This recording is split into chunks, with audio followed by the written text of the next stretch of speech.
کیا ہوتا رہا پورے سال اس شہر میں اور گورنمنٹ کے اوور آل کیا کارکردگی رہی ہے اگر ہم جائزہ لیں کے پی سے؟ دیکھیں اس وقت دیکھنے میں جو آ رہا ہے وہ پاکستان میں سب سے زیادہ اگر موضوع بحث ہے وہ شہر لاہور بھی ہے اور صوبہ پنجاب ہی ہے، کیونکہ پنجاب کے اندر جو پاکستان مسلم لیگ نون کی حکومت ہے ان کی طرف سے بہت زیادہ اس چیز کے اوپر زور دیا گیا کہ مختلف نئے پروجیکٹس بھی لے کے آئے جائیں اور جو پرانے ہیں انہیں ریویمپ کیا جائے، اور اس حوالے سے ایک میسو بجٹ ہے پورے پاکستان کا، سب سے زیادہ بجٹ اس صوبے کے پاس ہے، آبادی کے لحاظ سے سب سے بڑا صوبہ ہے، اور جو NFC ایوارڈ کے تحت ان کا حصہ ہے وہ بھی سب سے بڑا ہے۔ تو اس مرتبہ دیکھنے میں یہ آیا کہ کچھ ایسے بولڈ فیصلے تھے جنہوں نے صوبے کی صورتحال کو یکسر تبدیل کیا۔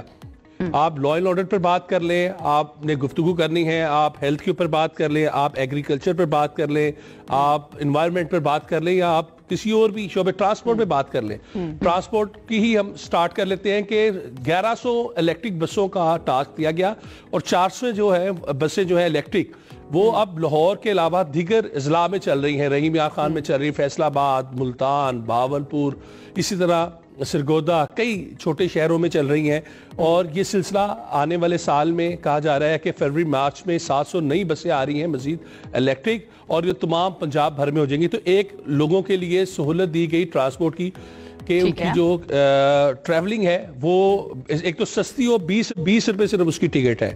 ٹھیک ہے، تو ایک تو یہاں پر یہ دیکھنے میں آیا، میں بڑا جلدی اس میں راؤنڈ اپ دیتا ہوں آپ کو۔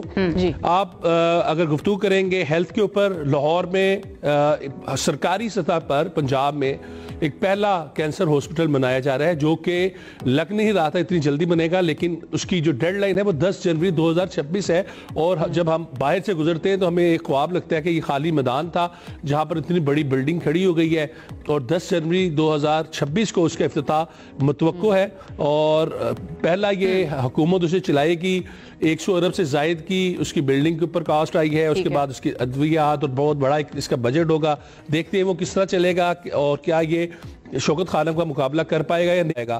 اسی طرح چھوٹے تو رولر بیس پہ تو انہوں نے کئی انیشیٹو لی ہیں، کلینک آن ویلز ہے، آپ ڈسٹرکٹ ہیلتھ ورکرز کے انہیں انسپیکٹرز بنایا جا رہا ہے، تو کئی چیزیں جو ہیلتھ کے اندر کی گئی ہیں۔ اسی طرح بیوٹیفیکیشن جو ایک سب سے بڑی ہے، اور ابھی ہم نے دیکھا 4-5 روز قبل 25 دسمبر کو پوری دنیا میں خاص طور پہ لاہور کی ایک بڑی مثبت، اور پاکستان کا ایک، میں لاہور نہیں سے پاکستان سے تشبیہ دوں گا، پاکستان کا مثبت چہرہ دکھایا گیا کہ اقلیت جہاں پر اپنی کرسمس منا رہے تھے تو ان کے لیے جس طرح لاہور کے اندر انہیں سجایا گیا، لبرٹی کو اور دیگر ان کی جہاں پر وہ کمیونٹی رہتی ہے ان علاقوں کو، وہ اتنا خوبصورت اس کا منظر تھا۔ تو ایک بیوٹیفیکیشن اوبیسلی اس پہ بڑی بہت ہیوی کاسٹ لگتی ہے، تو بیوٹیفیکیشن کے اوپر اربوں روپے جو ہے صرف کیے گئے، نہ صرف لاہور میں بلکہ فیصل آباد میں، ملتان میں اور راولپنڈی میں، گو کہ یہ آگے بھی بڑھنے چاہیے، لیکن اس کے اوپر کام یہاں پر ہمیں دیکھنے میں آیا۔ آخری پوائنٹ میں بتاؤں گا، چلیں جلدی سے بتا دیں بیکاز اب یہ طارق صاحب کا ٹائم لے رہے ہیں، بتائیے۔ آخری پولیس کے حوالے سے جو CCD نے کیا، میں کہوں گا کہ میری اپنی نظر میں ٹاپ آف دا لسٹ وہ یہ تھا کہ پنجاب کے اندر جو ایک خوف کی علامت سمجھے جاتے تھے لوگ، انہیں اس طرح نیچے لے کے آیا گیا کہ اس وقت کوئی بھی بندہ اپنے آپ کو غیر محفوظ نہیں۔ یہ آپ کی آبزرویشن، انصاف کا معیار ہے، آبزرویشن ہے نا، یہ آپ کی آبزرویشن ہے یا یہ خبروں کی اطلاع پر آپ کی بات ہے؟ چلے ٹھیک، آل رائٹ طارق کی طرف چلتے ہیں۔ نہیں، یہ تو دیکھیں حقیقت ہے۔ ٹھیک ہے عاصم، میں واپس آتی ہوں آپ کی طرف۔ طارق وحید صاحب آپ بتائیے گا، دیکھ لیں کہ پنجاب کے اندر تو کیا کیا کچھ ہوا ہے، KP کے اندر بھی کچھ ہوا ہے، یا صرف وزیر اعلیٰ کی تبدیلی اور وہ جو ہمیں نظر آ رہی تھی کشمکش PTI کے اندر خاص طور پر جو کہ حکومتی جماعت ہے وہی رہی ہے زیادہ؟ دیکھیں، پہلے تو یہ کہ عاصم نے جو کہانی سنائی اس کے بعد تو ہم جو ہے احساس کمتری میں مبتلا ہو گئے کہ اتنا کچھ واقعی اگر ہو رہا ہے، واقعی اگر گراؤنڈ پہ بھی اس طرح ہے تو قابل ستائش ہے۔ میں اگر کاغذوں، کہانیوں، فائلوں کی بات کروں تو میں ہو سکتا ہے عاصم سے زیادہ کہانی سناؤں، لیکن گراؤنڈ پر اس طرح کچھ نہیں ہے۔ اگر واقعی پنجاب میں گراؤنڈ پہ اس طرح کچھ ہو رہا ہے تو قابل ستائش ہے۔ جہاں تک خیبر پختونخوا کی بات ہے تو اس 1 سال کے دوران کچھ زیادہ متاثر کن کارکردگی نہیں رہی۔ 2-3 شعبے اس طرح ہے جس میں امپرومنٹ دیکھی گئی، سیاسی باتوں سے بالا ہو کر ایک جو بڑا مسئلہ تھا تعلیم کی اگر ہم بات کریں تو جو پبلک سیکٹر یونیورسٹیز ہیں اس میں 1.5-2 سال سے ایک مسئلہ چلا رہا تھا کہ وہاں پر مستقل وائس چانسلر کی تقرری نہیں کی گئی تھی. تو اس ایک سال کے دوران کوئی 16-17 یونیورسٹیز میں مستقل وائس چانسلر کی تقرری کی گئی. اس کے علاوہ ہم نے دیکھا کہ جو دعویٰ کیا گیا تھا کہ اسکولوں کی سطح پر 10 لاکھ یا 13 لاکھ بچوں کو اس سال کے دوران اسکولوں میں واپس لایا جائے گا, کیونکہ یونیسیف کی رپورٹ ہے, بلکہ خیبر پختونخوا محکمہ تعلیم کی اپنی ایک رپورٹ ہے کہ 49 لاکھ بچے اس وقت اسکولوں سے باہر ہیں. تو 10 یا 13 لاکھ بچوں کو جو واپس لانے کا ہدف رکھا گیا تھا اس میں کوئی ڈیولپمنٹ نہیں ہوئی. ابھی تک کوئی اعداد و شمار سامنے نہیں آئے اور بعض حلقے یہ دعویٰ کر رہے ہیں کہ 1% اس 13 لاکھ میں یا 10 لاکھ میں بچے بھی اسکولوں کو واپس نہیں لائے گئے, ان کا داخلہ نہیں کرایا گیا. یہ تو تعلیم کے اس پر ہے. انفراسٹرکچر کے حوالے سے کوئی بڑی ڈیولپمنٹ نہیں ہوئی, کوئی ایک اسکول بھی نیا نہیں بنا, کوئی یونیورسٹی جو یونیورسٹیز پہلے سے قائم تھی اس میں بہت سے مسائل ہیں, اس میں کوئی امپرومنٹ نہیں. البتہ یہ ہوا ہے کہ جو یونیورسٹیز بحران کا شکار تھی تو ان کو گرانٹس دیے گئے. نوبت یہاں تک پچھلے سال کے اسی سال کے آغاز پر نوبت یہاں تک تھی کہ یونیورسٹیز میں عملے کو, اساتذہ کو سیلریاں تک نہیں ملی تھی. 2-3 مہینوں تک ان کو آدھی سیلری دے دی گئی تھی. تو ابھی اس طرح کی بہتری اس نوبت یہاں تک آ گئی ہے کہ اب ان کو مکمل سیلری مل رہی ہے. جو مالی بحران تھا وہ اس کی ریزن میں چاہوں گی کہ آپ بتائیں, لیکن اس کے علاوہ میں ذرا ایک اناؤنسمنٹ کر دوں جتنے بھی اس وقت دیکھنے والے ہیں, اگر وہ اگری کرتے ہیں یا نہیں کرتے ہمارے دونوں بیورو چیف سے کہ پنجاب حکومت کی کارکردگی کیسی رہی یا جو کے پی حکومت ہے اس کی کارکردگی کیسی رہی, آپ ہمیں کال کر سکتے ہیں اور کال کر کے بتا سکتے ہیں, آپ کا پوائنٹ آف ویو بھی لیا جائے گا, سو دیٹ چیزیں زیادہ کلیئر ہو جائیں, گراؤنڈ ریالٹی بھی ہمارے آ جائے. طارق, اب آپ بتائیے گا ان سب کی ریزنز آپ کو کیا نظر آئیں کہ کیوں ویزیبلی زیادہ کام نہیں ہو پایا کے پی کے اندر. دین ول موو ٹو آسم. دیکھیں, بنیادی چیز تو وہی ہے کہ جو سیاسی چفقلش ہے خیبر پختونخوا حکومت کی وفاق کے ساتھ, اداروں کے ساتھ, تو اس کے بعد ہم نے دیکھا کہ پورے سال تک جو ہے انسرٹینٹی رہی. سیاسی عدم استحکام کی وجہ سے جو حکومت کی توجہ ہے وہ عوامی فلاح و بہبود کے منصوبوں پر بہت کم رہی ہے. ہم نے دیکھا ہے کہ اس سال کے دوران زیادہ تر جو حکومتی معاملات تھے وہ بیوروکریسی ہی چلاتی رہی ہے. میں جو آپ کو چیزیں بتا رہا ہوں, میرے خیال میں اس میں بھی بڑی چیز جو اگر کوئی ڈیولپمنٹ ہوئی ہے تو اس میں بھی بڑی کنٹریبیوشن جو ہے وہ بیوروکریسی کی ہے.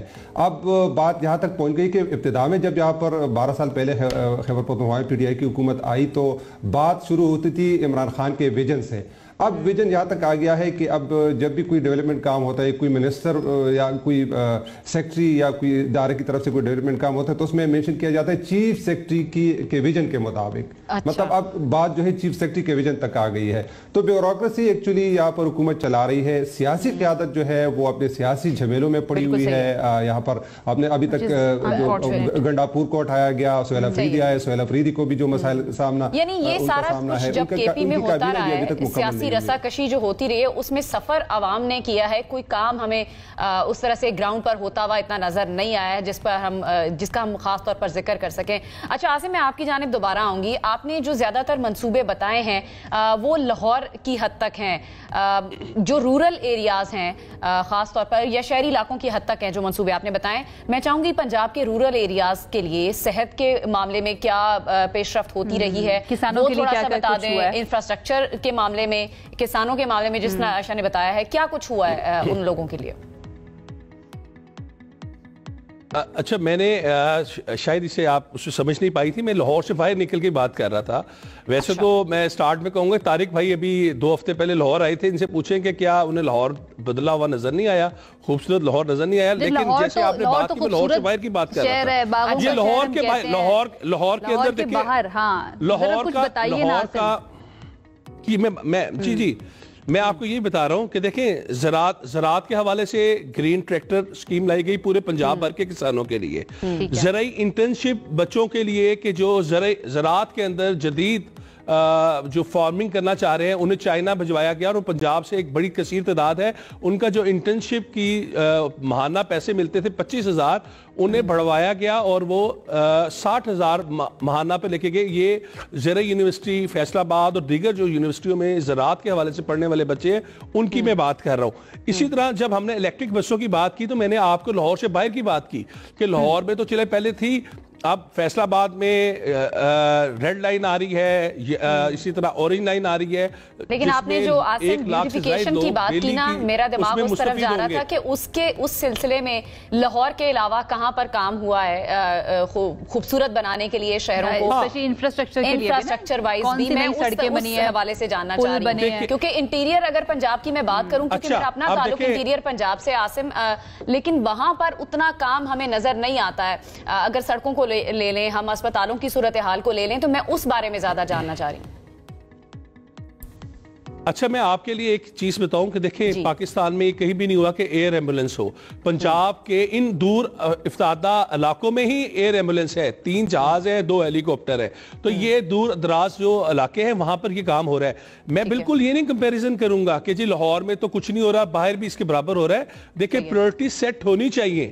پریورٹیز جو ہے اس کا تعین کرنا بہت ضروری ہے، کیونکہ یہ ایک شہر کی وزیر اعلیٰ نہیں ہے، یا یہ جماعت ایک شہر کی نہیں ہے. انہیں پورے پنجاب کو ڈیلیور کرنا ہے. انہیں رحیمیہ خان سابقہ بعد سی ایم صاحبہ کے ویژن میں یہ نظر آ رہا ہے کہ آؤٹ آف لاہور بھی کام کیا جائے گا. آلدو وی اپریشیٹ جو لاہور کے اندر کام ہو رہا ہے، باقی شہروں یا گاؤں کے اندر کیا جائے گا. دیکھیں اپنی چھت اپنا گھر، یہ صرف لاہور میں نہیں ہے، پورے پنجاب میں ہے. اسی طرح ہم جب بات کرتے ہیں کہ رورل آپ کی ہیلتھ کی بات کرتے ہیں، تو جو چھوٹے آپ کے ڈی ایچ کیوز تھے انہیں ریویمپ کیا جا رہا ہے. آپ کا سرگودا کے اندر میڈیکل کی فیسلٹیز کو بڑھایا گیا ہے تاکہ جو رش ہے جو پنجاب کے اندر سینٹرل پنجاب میں آ رہا ہے وہ وہاں پر رکے. اسی طرح ملتان کی سائڈ پر آپ ہاسپٹلز کو ریویمپ کیا جا رہا ہے، نیشنل میڈیکل کو کیا گیا ہے، دیگر صوبوں کو کیا گیا ہے. اب لوگوں کی بھی ایک ذمہ داری ہے. یہاں پر ایک چیز بہت اہم ہے، کیونکہ ہم یہاں پر لائیو کالرز بھی لے رہے ہیں کہ لوگ بھی رش کرتے ہیں بڑے شہر کی طرف. لوگوں کو بھی چاہیے، جو ڈاکٹرز پڑھتے ہیں ان کی پریورٹی یہ ہوتی ہے کہ ہم لاہور میں سروس کریں. آپ لوگوں کی بات کر رہے ہیں، لوگوں نے کال شروع کر دی. ہمارے ساتھ ایبٹ آباد سے تاج محمد صاحب موجود ہیں، ذرا ان سے جان لیتے ہیں کہ ان کو کیا ایڈ کرنا ہے یا وہ کیا کہنا چاہتے ہیں. تاج محمد صاحب، تھینک یو سو مچ کال کرنے کے لیے. بتائیے گا کیا ایڈ کریں گے؟ سر یہ اس طرح میڈم کہ ہمارے یہ میں ایبٹ سے بول رہا ہوں، اورش کالونی سے. یہاں پر تقریباً ہماری بہت سی گلیاں ہیں. ہماری آبادی اوپر سے ہمیں گلیال سے لوگ ادھر آئے ہیں، تو ہماری کوئی بھی گلی پکی نہیں ہے. سارا ہی کیچڑ ہے، گیس کی کمی ہے، گیس بھی نہیں ہے. اور ابھی گیس کے میٹر لگائے جا رہے ہیں مگر گیس بالکل ہے ہی نہیں، اس کی لائن بہت کمزور ہے. کام نہیں ہو رہا ہے. میں یہی کام نہیں ہو رہا ہے. کے پی کے عوام یہ شکوہ کری ہے. طارق، یہ جو بات آپ کر رہے تھے کہ ہمیں کوئی خاطر خواہ کام نظر نہیں آیا، اب لوگوں کا بھی یہی شکوہ ہے. جس طرح میں نے ابھی آسم سے بات کی، رورل کے پی کی بھی ذرا بات کر لیتے ہیں، کیونکہ میں ایک دفعہ میرا پشاور آنا ہوا ہے، لیکن پشاور کی حد تک بھی مجھے وہ انفراسٹرکچر نظر نہیں آیا جو ہم پنجاب میں یا ہم اسلام آباد میں یا دیگر شہروں میں دیکھ رہے ہوتے ہیں. تو رورل کے پی کی کیا صورتحال ہے، اس بارے میں بھی تھوڑا سا بتا دیں. اچھا، پہلی بات تو یہ کہ جس طرح آسم بھائی نے کہا 2 ہفتے پہلے میرا اتفاق ہوا تھا لاہور وزٹ کا، تو وہاں پر جو تبدیلی میں نے دیکھی تھی وہ صفائی کی تھی. یہ میں دعوے سے کہہ سکتا ہوں، یہ میں اعتراف کرتا ہوں کہ وہاں پر صفائی، غیر معمولی صفائی کا نظام وہاں پہ دیکھنے میں آیا. دوسری بات یہ کہ اس موسم میں فوگ کا بڑا ایشو ہوتا تھا، تو وہاں پر مقامی لوگوں سے ہماری بات ہوئی تو انہوں نے بھی اعتراف کیا کہ اس دفعہ جو حکومت نے اقدامات کی اس کی وجہ سے فوگ کا مسئلہ بھی نہیں آ رہا ہے. دوسرا میں نے وہاں پر مقامی صحافیوں سے بھی کچھ پلس لینے کی کوشش کی، تو انہوں نے بتایا تھا کہ جو میڈیا پہ یا ڈیجیٹل میڈیا پہ نظر آ رہا ہے تو اس حد تک تو نہیں ہے، لیکن کچھ بہتری ضرور آئی ہے. وہ اتفاق کرتے ہیں اس بات پر. جہاں پر خیبر پختونخوا کی بات ہے، انفراسٹرکچر کے حوالے سے 2 بڑے منصوبے تھے جو 2025 میں مکمل ہونا تھے. ایک شہر سے باہر بس ٹرمینل کا ایک بڑا منصوبہ شروع کیا گیا ہے، وہ 2025 میں مکمل ہونا تھا، ابھی تک مکمل نہیں ہو سکا ہے، اور ابھی دعویٰ کیا جا رہا ہے کہ 2026 میں یہ مکمل ہوگا. اس کے علاوہ جو بڑا جو فلیگ شپ پروجیکٹ ہے جس پر پی ٹی آئی ہر جگہ پر جو ہے وہ اس کا دعویٰ کرتے کہ ہم نے ایک بڑا منصوبہ شروع کیا، وہ بی آر ٹی پشاور کا تھا. اس میں کوئی شک نہیں کہ اس منصوبے کا بہت فائدہ مل رہا ہے یہاں پر مقامی شہریوں کو، لیکن رش کی وجہ سے اب مسائل بھی پیدا ہو رہے ہیں. دعویٰ کیا گیا تھا کہ 2025 میں 75 نئی بسیں اس فلیٹ میں ایڈ کی جائے گی. 1 سال گزر گیا، ابھی تک یہ بسیں خریدی گئی، اس کو ایڈ کیا گیا. اس کی وجہ سے جو رش کے مسائل ہے وہ بڑھتے جا رہے ہیں. میں یہ چاہوں گی کہ اینڈ میں یہ بتا دیجئے کہ اوور دا ایئرز کوئی تبدیلی سپورٹ کے اندر بھی نظر آئی ہے؟ جو عوام ہیں وہ کیا اپنی گورنمنٹ سے، پی ٹی آئی کی گورنمنٹ ہے اس وقت کے پی کے اندر، کیا وہ خوش ہیں یا پھر ابھی کچھ کمی اس کے اندر نظر آ رہی ہے؟ کیونکہ اپیرنٹلی آپ جتنی چیزیں بتا رہے ہیں اتنا زیادہ کام نہیں ہوا ہے اس گورنمنٹ کے آنے کے بعد.